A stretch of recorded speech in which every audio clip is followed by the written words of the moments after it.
Hey guys, welcome back to the channel. We've been talking a lot this month so far about how to turn a bad roof into a good roof, how to make a good roof, all that stuff. I thought it would also be important to show you the 7 ways you can most quickly ruin a roof, right? These are like the 7 deadly sins of roofing. And we're starting here on this EA build. This is Rustic Residence, which can be found in Windenburg, the world that comes with Get Together, which, by the way, next to Seasons, the #1 expansion pack I would recommend you guys get for both building and gameplay. Love it. However, some of the builds in this world are incredibly sad.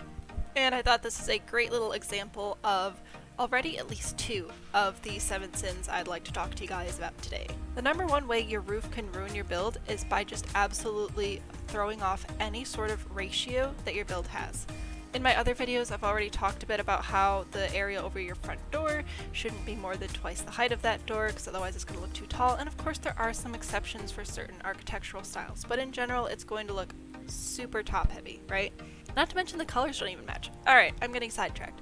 My point is, this peak is too high. Even though it is a Tudor and it can get away with a slightly higher pitch, this still just feels super empty.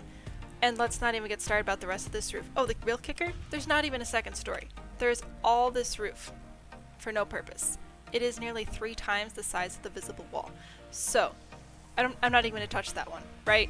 #1 is the roof is too tall. It could also be too short, right? Like that doesn't really look good either. But make sure your roofs are not too tall.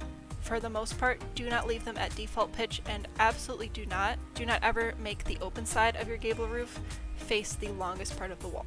So once you've ruined your roof by making the ratio way too bad, either with a too tall or too short roof, the next thing you want to do is make sure that none of your roof pieces are pitched consistently.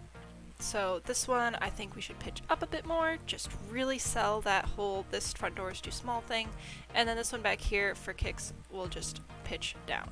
Again, for some architectural styles, you may want to have different pitches, but for the most part, if you have any fewer than 5 or 6 open faces like this, you want everything to be consistent. Make sure that you have lots of extra eaves overlapping. This is really important. It's really going to make your build look unfinished.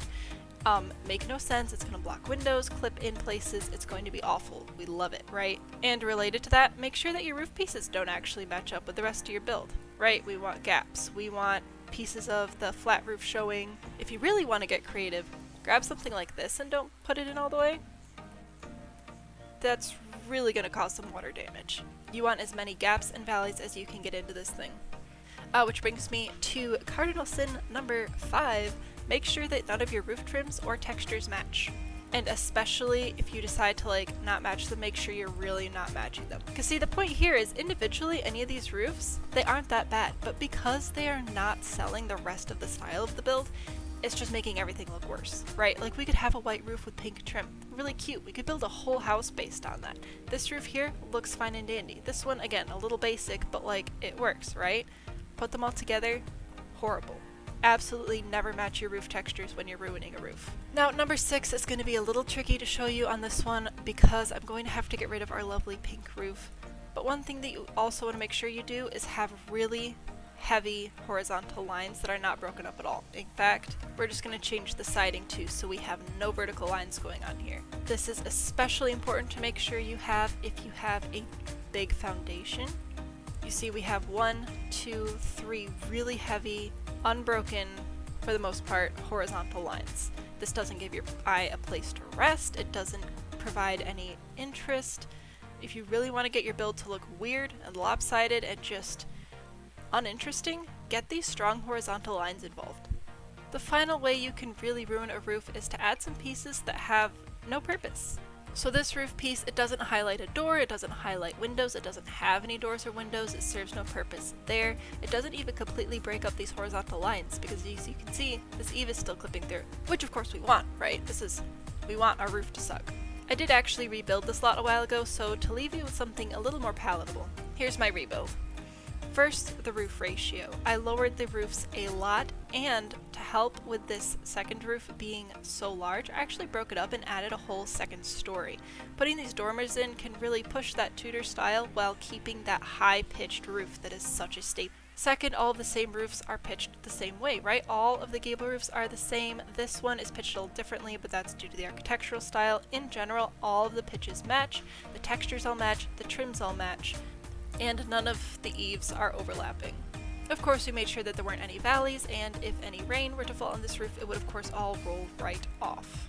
While we do have a bit of a horizontal line here, it is immediately broken up by this open space here, and even the strong roof again is broken up by these dormers. Even the chimney sort of helps break up that strong horizontal line of the massive top roof.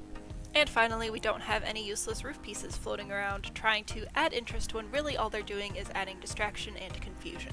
I was actually inspired to add that 7th deadly sin when I saw this lot and these weird roof fin things.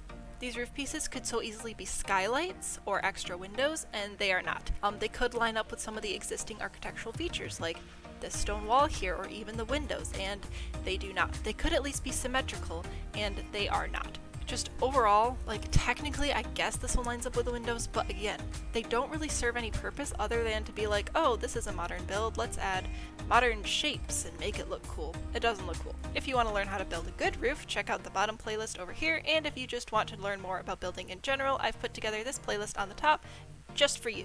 Thanks for hanging out today, and I look forward to seeing you tomorrow. Bye!